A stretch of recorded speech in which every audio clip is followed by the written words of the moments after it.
Bienvenidos al análisis económico de hoy, miércoles 29 de julio, en Geopolítica Diaria.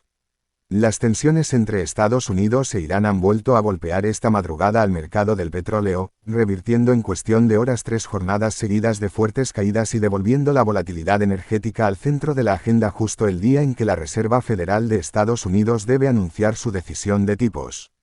El crudo Brent, la referencia internacional, repunta esta mañana más de un 4% y se acerca a los $88 por barril, después de que fuerzas iraníes lanzaran misiles balísticos contra bases estadounidenses en Oriente Medio, un ataque que el mando militar de Estados Unidos para la región asegura haber interceptado en su totalidad. El crudo estadounidense sube en una proporción parecida y se sitúa cerca de los $82. El movimiento interrumpe una racha de 3 sesiones consecutivas de descensos que había llegado a acumular más de un 16%, su mayor corrección desde 2020, después de que Washington y Teherán suspendieran sus ataques mutuos días atrás para dar margen a la diplomacia. Esa tregua, ya descrita como frágil en jornadas anteriores, muestra hoy nuevas grietas. Milicias respaldadas por Irán atacaron con drones instalaciones petroleras en la región oriental de Arabia Saudí por segundo día consecutivo, y Teherán rechazó formalmente una propuesta de Omán para compartir el control del estrecho de Hormuz, insistiendo en mantener soberanía plena sobre el paso de entrada. A esto se suma un dato de inventarios en Estados Unidos que mostró un descenso de 3.300.000 barriles la semana pasada, señal de que la oferta global sigue tensionada. El mercado energético queda pendiente de si la escalada de las últimas horas se convierte en un patrón sostenido o en un episodio puntual, con la reunión de la Organización de Países Exportadores de Petróleo y sus aliados prevista para el día 2 de agosto como próxima cita relevante. El repunte del petróleo debería en principio favorecer al oro como activo refugio, pero hoy ocurre lo contrario. El metal precioso retrocede hacia los $4.020 por onza, lejos de los $4.100 que rozó días atrás, porque el mercado da cada vez más peso a la posibilidad de que la Reserva Federal suba tipos esta tarde en lugar de mantenerlos.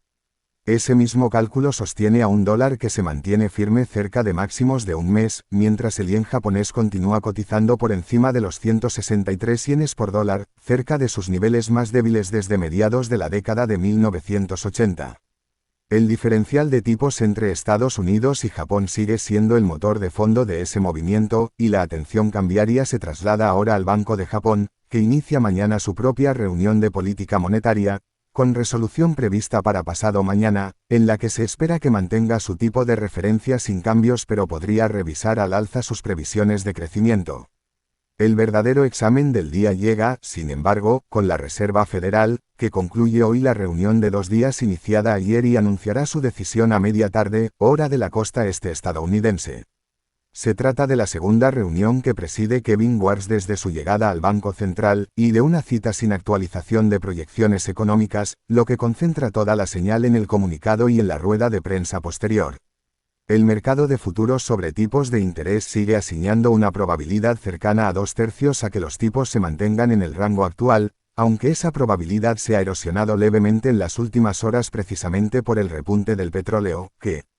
reaviva el temor a que la inflación energética empuje al Banco Central hacia una subida de 1/4 de punto en lugar de una pausa.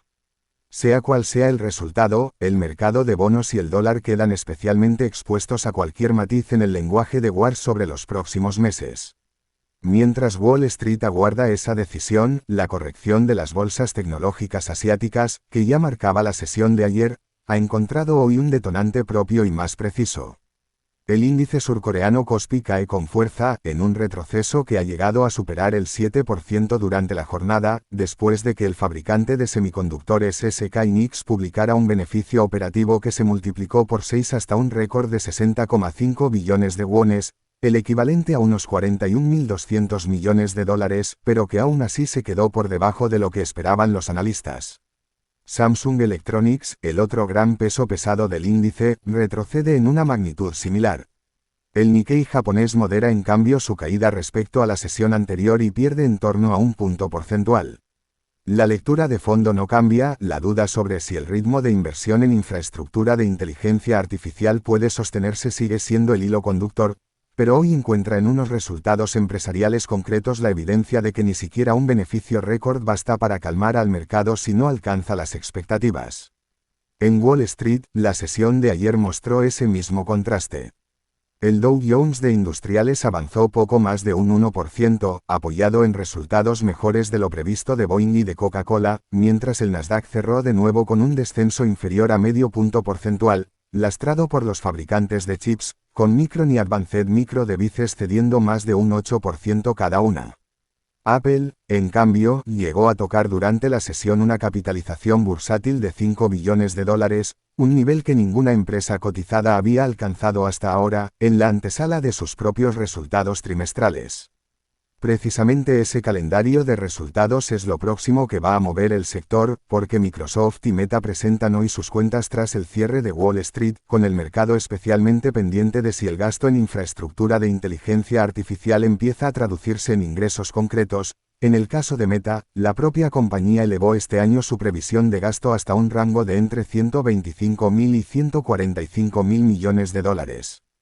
Apple y Amazon completarán la ronda de grandes resultados tecnológicos mañana. En el frente comercial no hay novedades relevantes hoy. La nueva estructura arancelaria que Estados Unidos aplicó recientemente a 60 economías por presuntos incumplimientos en la lucha contra el trabajo forzoso sigue vigente sin cambios, mientras se acerca la investigación sobre sobrecapacidad industrial que afecta a 16 economías y cuyas implicaciones prácticas empezarán a notarse a partir de septiembre.